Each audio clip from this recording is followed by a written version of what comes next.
Hello my viewers, ये हमारे free interior design course के ऑटोकैड प्रैक्टिकल की क्लास 15 है।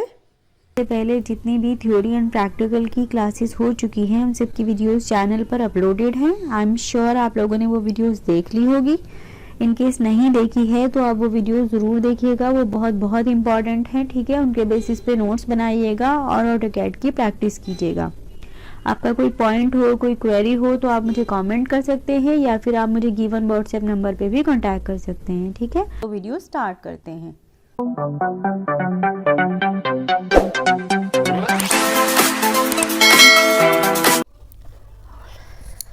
आज मैं आपको आर्किटेक्चर का बेसिक एक्सप्लेन करना स्टार्ट करती हूँ। ठीक है, तो आर्किटेक्चर को स्टार्ट करने के लिए उसके बेसिक्स का पता होना ज़रूरी है, तभी तो आप टाइमली और करेक्टली चीज़ों को कर पाएंगे। ठीक है, तो बेसिक चीज़ें हम समझना स्टार्ट करते हैं।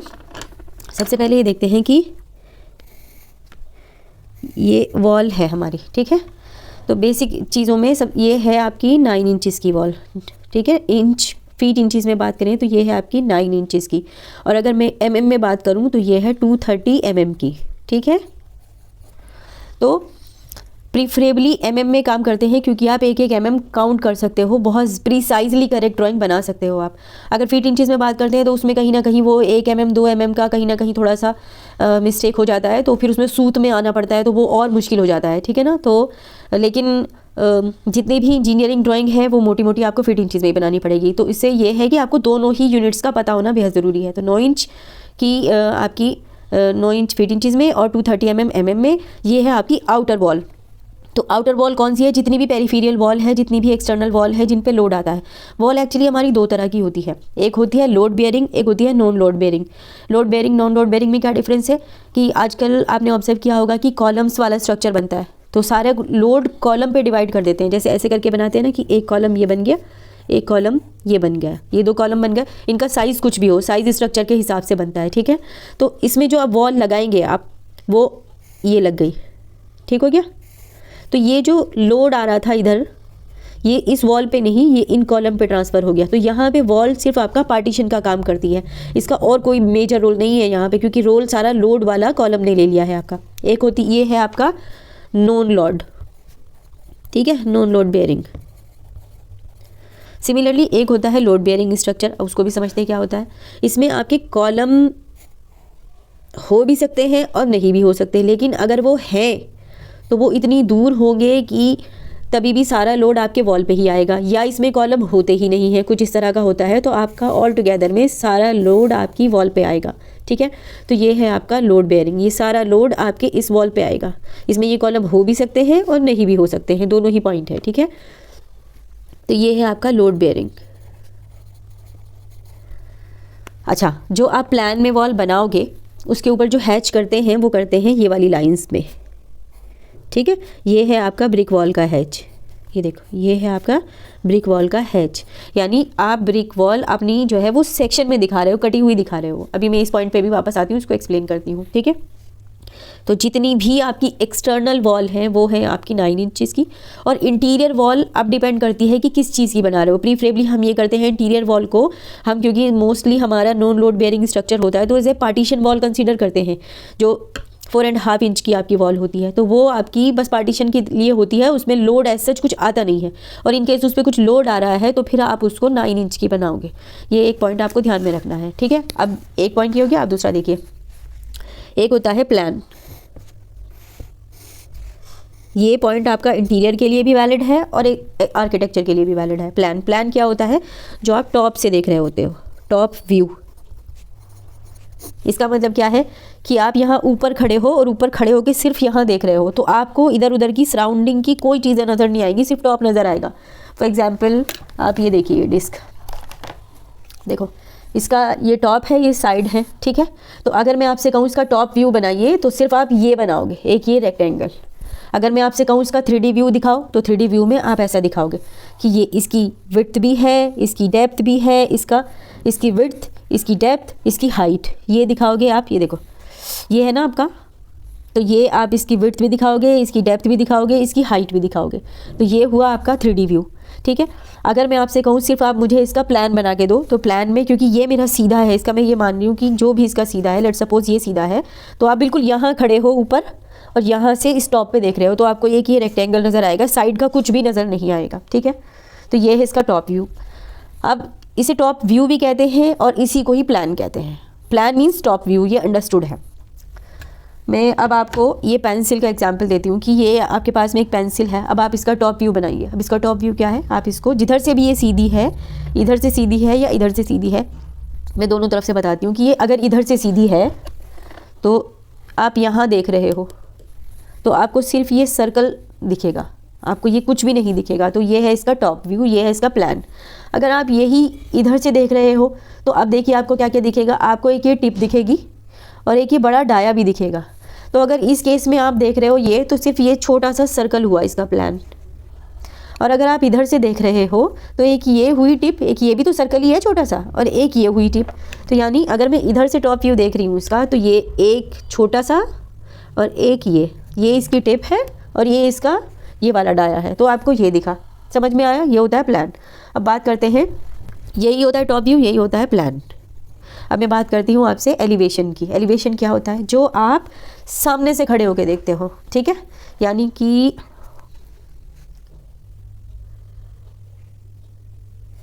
मैं कुछ ये ड्रॉ कर रही हूँ, ठीक है।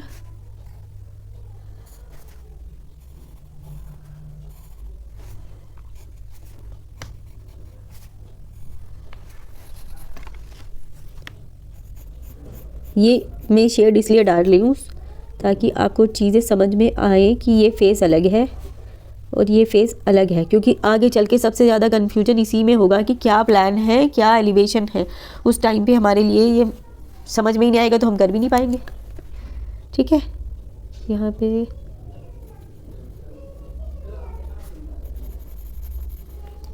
ये देखो, तो इसका टॉप व्यू क्या है, अगर मैं आपसे कहूँ ये है इसका टॉप व्यू, ये है, ठीक हो गया।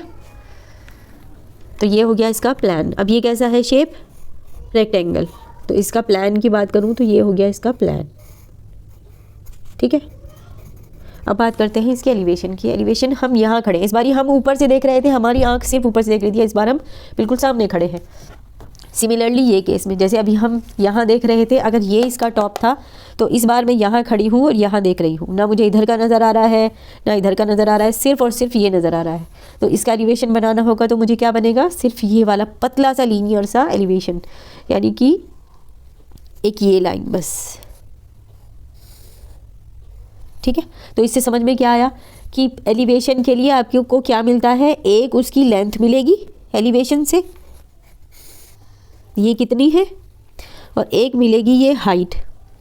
तो इसका मतलब ये है कि जब आप किसी भी चीज़ का एलिवेशन बनाएंगे तो उस टाइम पे आपको एलिवेशन में ये हर पॉइंट पे एक उसकी विड्थ, एक उसकी हाइट, हर चीज़ पे देनी पड़ेगी।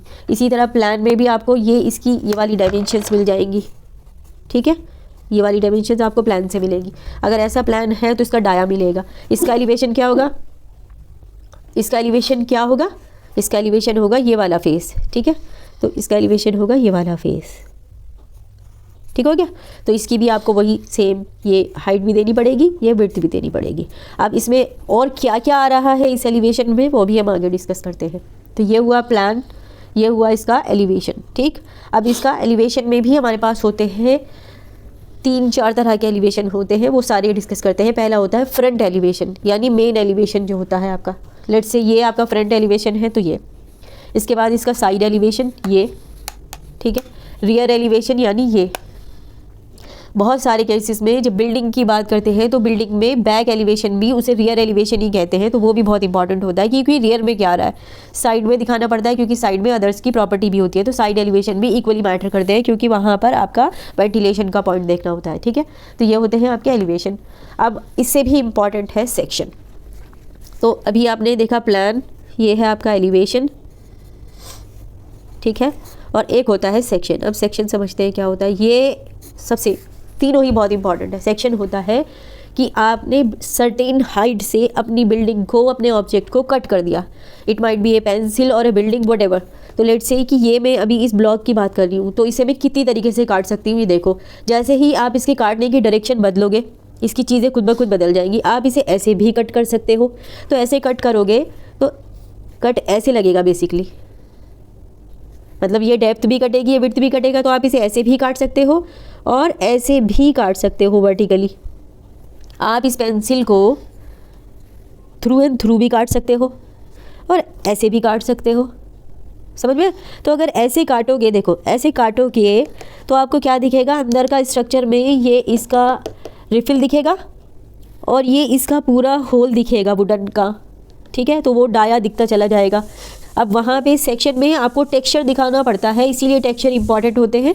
अभी मैं एक इंटीरियर की थ्योरी भी रिकॉर्ड करूँगी, मैं थोड़ा सा टाइम नहीं निकाल पा रही हूँ उसके लिए भी, कि टेक्सचर्स क्या होते हैं और किस तरह से रिप्रेजेंट करते हैं। जैसे मैंने अभी ये दिखाया ना कि इसका टेक्सचर है, तो अगर आप जैसे ही ये टेक्सचर दिखाओगे तो किसी को बताने की ज़रूरत ही नहीं है, ये लिखने की ज़रूरत नहीं है कि ये ब्रिक है, ये अंडरस्टूड है कि ये ब्रिक वॉल ही है, चाहे वो उसकी थिकनेस कुछ भी हो। तो सिमिलरली अगर आप ये वुड का बता रहे हो तो आपको वुड का टेक्सचर देना पड़ेगा। अगर आप इसमें कॉन्क्रीट फिल कर दोगे, इट मीन्स ये पिलर है, इट मीन्स ये कॉलम है, तो आपको टेक्सचर इंपॉर्टेंट है। तो आपको एक डाया दिखेगा ऐसा, अगर मैं इसे यहाँ से काटूंगी तो ये डाया दिखेगा वुड का, और एक ये इसकी निब दिखेगी, एक ये रिफिल दिखेगी। तो यहाँ पे आपको वुडन का टेक्सचर दिखाना पड़ेगा, ठीक है, कि ये दिख रहा है आपको इसकी हाइट नहीं दिखेगी, ठीक हो क्या। और अगर मैंने इसे ऐसे काट दिया ऐसे, तो फिर क्या दिखेगा, अगर मैंने इस पेंसिल को ऐसे काट दिया तो आपको फिर क्या दिखेगा, ऐसे दिखेगा,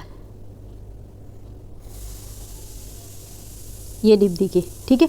इस बार आपको रिफिल कहाँ तक दिखेगा, मान लीजिए रिफिल इसमें यहाँ तक है, तो ये रिफिल यहाँ तक दिखेगा आपको, और ये सारा वुड कटा हुआ दिखेगा। आए समझ में। तो जैसे ही आप सेक्शन लाइन बदल दोगे, चीज़ें खुद ब खुद बदल जाएंगी, ठीक है। तो अभी मैंने आपको बताया टॉप, प्लान, एलिवेशन और सेक्शन, ठीक है। अब मैं आपको और इम्पॉर्टेंट चीज़ें बताती हूँ, समझ में आ रहा है, ठीक है। तो ये हुई मेरी 9 इंचज़ की वॉल, ये हुई मेरी, इसी तरह जैसे 9 इंच की वॉल, ऐसे मिलरली 4.5 इंच की वॉल भी सेम है, उसमें कोई डिफरेंस नहीं है, वॉल का टेक्सचर सेम लगेगा, ठीक है। अब आते हैं हम बिल्डिंग के केस में। लेट्स सपोज ये एक बिल्डिंग है, अभी सिर्फ हम फ्री स्टाइल बात कर रहे हैं ताकि अब आप लेआउट डिज़ाइन करोगे तो आप इससे रिलेट करके बनाओगे। तो जब आप बिल्डिंग में एंटर करते हैं और एक मेन गेट बनाते हैं, तो मेन गेट में क्या होता है कि आपको मेन गेट ये सोच के डिज़ाइन करना होता है कि उसमें कार भी एंटर हो जाए, ठीक है, और उसका साइज़ इतना भी हो कि जो आउटर स्ट्रक्चर है वो उसका लोड भी ले ले। ऐसा नहीं है कि जितनी, अगर ये 20 फीट है तो आप 20 के 20 फीट में गेट लगा दोगे अपना, नहीं। ये अगर ये वाले इतना आप यहाँ से इसे कट कर देते हो लेट से, तो आपको ये इतना इस प्रोपोर्शन में बनाना पड़ेगा कि ये इसका लोड ले ले। तो ये प्रोपोर्शन में बनता है, ऐसा नहीं कि आप किताब भी अपनी मर्ज़ी से बना दोगे। फिर आपको ये भी ध्यान में रखना पड़ेगा कि वो एलिवेशनली अच्छा भी लगना चाहिए, खाली लेंथ उतनी है तो उसकी हाइट भी अकॉर्डिंगली होनी चाहिए। और फिर आपको उसका कहीं ना कहीं ये भी ध्यान रखना पड़ेगा कि भाई जितना बड़ा बनेगा उतना उसका बजट भी बनेगा, तो आपको ये पॉइंट भी ध्यान में रखना पड़ेगा। ऐसे नहीं कि बस किताब ही बना दो, नो।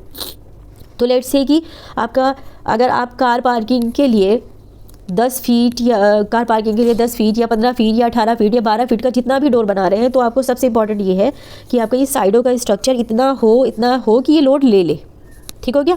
आगे बढ़ते हैं।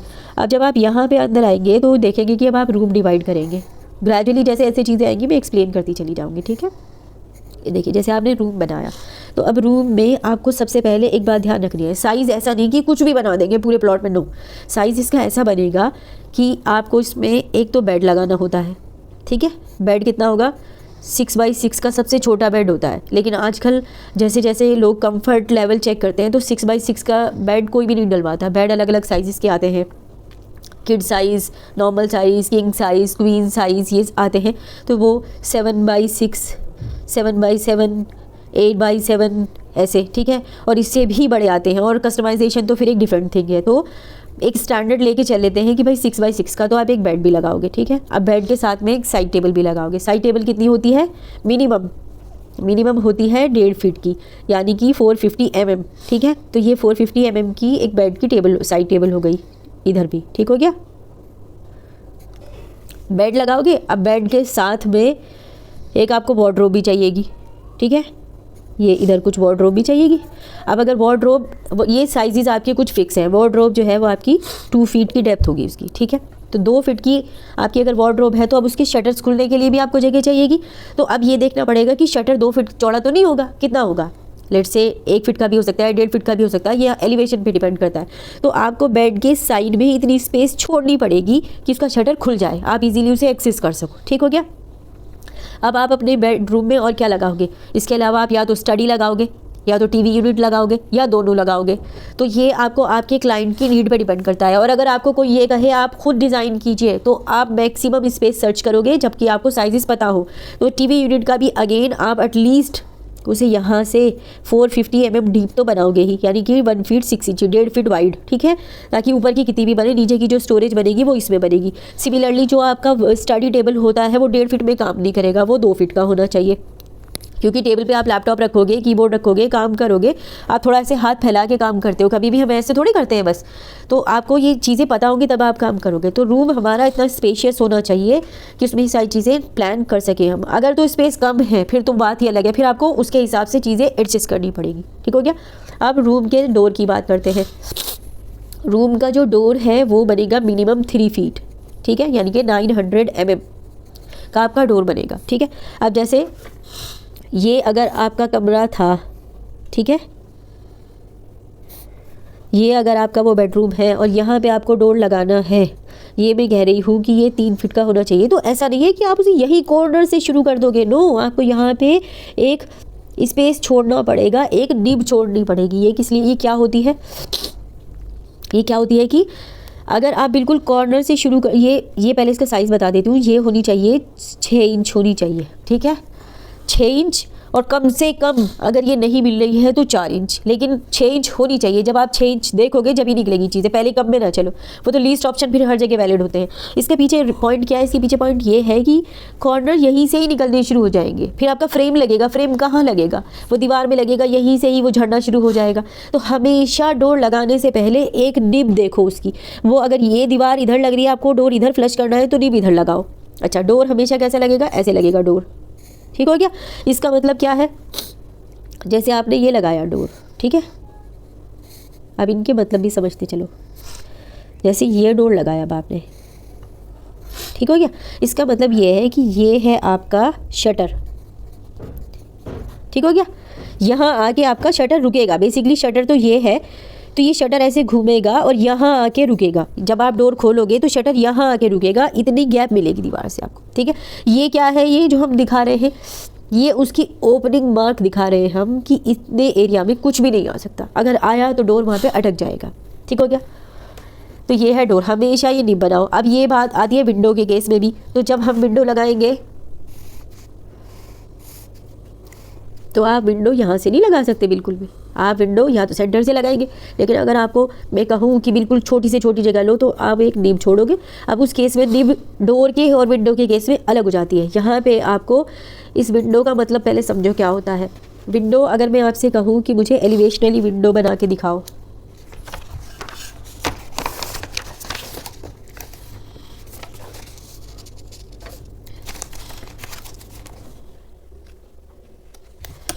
अगर मैं आपसे कहूँ कि मुझे ये मेरा प्लान है, ठीक है, इसमें विंडो लगा के दिखाओ मुझे, तो पहले विंडो का कॉन्सेप्ट समझो। विंडो का कॉन्सेप्ट क्या होता है? ये प्लान है मेरा, मैं यहाँ पे एलिवेशन बना के दिखा रही हूँ आपको। ये मेरी दीवार है, ओके, ये मेरी वॉल है। अब मैं आपसे कह रही हूँ यहाँ मुझे विंडो लगा के दिखाओ, तो पहले विंडो का लॉजिक समझो क्या होता है। विंडो हमेशा वॉल फ्लोर से ऊपर होती है। जो फ्लोर और वॉल के बीच का गैप होता है, लेट्स से कि ये है विंडो आपकी, ठीक है, तो ऐसा कुछ दिखेगा आपको। तो ये जो गैप होता है, ये फ्लोर है मेरा, ये मेरा फ्रेम है, ये होती है आपकी सिल लेवल। अगर आपसे कोई कहे सिल लेवल बताइए, मींस फ्लोर से किस हाइट पे फ्रेम लग रहा है वो चीज़। तो अब इसका मतलब समझिए कि एलिवेशन में विंडो मैंने जो बना के दिखाई है क्या। ओके, तो मैं आपको इसका सेक्शन, एक क्विक सेक्शन बना के दिखा दूँ। मैं कोई कंफ्यूज नहीं करना चाह रही, आपको थोड़ा सा आइडिया देना चाह रही हूँ so that you can understand कि आप ये अपना, अगर आप mm में बना रहे हो तो आप हमेशा फ्लोर का मार्जिन 50 mm लेके चलिए, ठीक है। लेकिन अगर आप 8 इंचज़ में बना रहे हो तो आप लेके चलो 2 इंचज़। 2 इंचज़ में मतलब क्या होगा कि आपका जो फ्लोर लाइन है उसके ऊपर आप स्टोन लगा रहे हो या फिर टाइल लगा रहे हो, तो जो बेस मोर्टार है उसके साथ में आपका ये फिलिंग के साथ में ये फिनिश लेवल इस लेवल पे आएगा, ठीक है। तो अभी आप इतना अंडरस्टैंड करके चलो। ग्रेजुअली जब मैं आपको फ्लोर फिक्सिंग सिखाऊंगी, everything I will explain that time, ठीक है। तो ये हो गया। अब जैसे ये आपका विंडो है, ठीक है, तो अभी आप यहाँ से होल प्रोसेस समझो कि विंडो की हाइट भी तो कुछ होगी। लेट सपोज कि ये है आपका, ये जो विंडो है ये आपकी 6 फीट की है, ठीक है। तो अब आप देखो, आप यहाँ से ये 6 फीट की वॉल आप रिमूव कर रहे हो। वॉल सब जगह से रिमूव नहीं होगी, सिर्फ जहाँ पे विंडो लगी है। तो लेट से कि यहाँ पे मेरी विंडो लगी है, तो मेरी यहाँ पे ये विंडो है ना मेरी, तो अब इसको फिक्स करने के लिए क्या होगा कि यहाँ पे आपको लिंटल देना पड़ेगा। ये तो ये कितना होता है, ये 3 इंच 4 इंच का तो लेके चलोगे आप, 4 इंच का लेके चलो इसको आप। तो ये आपको लिंटल का यहाँ पे दिखाना पड़ेगा। तो ये होता है लिंटल। अब ये लिंटल क्या होता है, ये प्रॉपर कंक्रीट और जो आपके सरिये होते हैं उससे बनाते हैं मिला के। तो ये होता है ताकि ये आपकी ये वाली ब्रिक वॉल का लोड ले सके। ये दिखते नहीं है पर आपको सेक्शन पता होना चाहिए। अच्छा, इसके बाहर आपने देखा होगा कि प्रोजेक्शन भी होता है। तो वो प्रोजेक्शन हम या तो यहीं से ही निकाल देते हैं बाहर, या अगर आपको वो कोई डिज़ाइन फॉलो करना है, कुछ करना है, तो फिर जहाँ से निकलना है, लेट से यहाँ से निकलना है, यहाँ से वो आपको देखना पड़ेगा, ठीक है। आइडियली तो ऐसे ही होता है कि इसको आगे कर देते हैं, लेकिन लिंटल हमेशा ये अंदर होता है, क्योंकि इस लिंटल का काम है आपके ऊपर वाले ब्रिक वॉल को सपोर्ट करने के लिए, ठीक है। समझ में आई बात? ये यहाँ होता है, आपको किसी और बाहर नहीं दिखेगा ये आपको। अगर ये प्रोजेक्शन है ही नहीं तो फिर क्या, फिर तो आपको प्लेन वॉल दिखेगी, लेकिन वो प्लेन है नहीं बिल्कुल भी। आ रही है बात समझ में? तो फिर यहाँ पे अब आपका, इसके बाद अब आपका यहाँ पे फ्रेम लगेगा। ये वो लगेगा लकड़ी का फ्रेम, ठीक है। ये वो लकड़ी का फ्रेम लगेगा, फिर उसके अंदर क्या क्या ग्रिल्स हैं वो लगेगी। और साइड में आपको, अगर मेरी ये है यहाँ पे मेरी विंडो है, तो आपको ये दीवार भी तो दिखेगी, उधर की दीवार, तो उसकी ये 2 एलिवेशन लाइनें भी दिखेंगी, ये 2 पतली सी एलिवेशन लाइन लगेगी, ठीक है। अच्छा, एक पॉइंट और है कि जो चीज़ अब आप जैसे जैसे अब आर्किटेक्चरल प्लान पे काम करोगे, जो चीज़ कट रही है वो डार्क दिखेगी, जो चीज़ एलिवेशन में दिख रही है, अब एलिवेशन में भी हमें बहुत सारी चीज़ें दिखेंगी। जो पहले दिखेगी वो थोड़ा डार्क दिखेगी, सेक्शन से कम डार्क, जो उससे दूर है वो और कम दिखेगी। जैसे हमें दूर का कम दिखना शुरू हो जाता है ग्रेजुअली, और कम वैसे। तो जो चीज़ें क्लोज हैं वो डार्क दिखेंगी, जो पीछे चलती चल जाएंगी वो कम डार्क दिखेंगी, लेकिन जो सेक्शन में दिखेगा वो सबसे डार्क दिखेगा, ठीक है। और लिंटल हमेशा डार्क दिखाएंगे। तो इस तरीके से होता है विंडो का कॉन्सेप्ट। समझ में आ रही होगी बात? तो अभी हमने क्या क्या सीख लिया, अभी हमने प्लान को अंडरस्टैंड किया, अभी हमने बेसिक पॉइंट्स हमने सीखा। अच्छा, इसी में एक और हमारा पॉइंट होता है, जो आपका रूम होता है, ठीक है। तो अब जो मिनिमम होना चाहिए कॉन्सेप्ट में बता रही हूँ। कई बारी तो ऐसा भी कंडीशन आएगी कि आपको कहीं वेंटिलेशन ही नहीं मिलेगा। मान लीजिए आपके इस साइड भी अदर्स प्रॉपर्टी, इधर की भी प्रॉपर्टी है, ठीक है, इधर भी नो वेंटिलेशन है, इधर भी बहुत सारी जगह है कि सिर्फ एक ही साइड रोड है, ये हो सकता है। और कई बार तो ये इतनी वियर्ड जगह होता है कि आपको किसी भी साइड आपको नहीं मिलता वेंटिलेशन, तो वो तो पॉइंट अलग हो गया, ठीक है ना। तो ये वाला पॉइंट भी हमें ध्यान में रख के चलना है, ठीक है। I think enough for the day, ठीक है। तो आप ये मैंने आपको बिल्कुल बेसिक बताया है, इसका कोई लिंक नहीं है, ये आपको जनरल नॉलेज शेयर की है। ग्रेजुअली अब हम आर्किटेक्चरल प्लान स्टार्ट करेंगे तो फिर आपको चीज़ें ज़्यादा क्लियर होंगी, ठीक है ना। तो आज के लिए इतना ही, नेक्स्ट वीडियो में फिर मिलते हैं, ठीक है।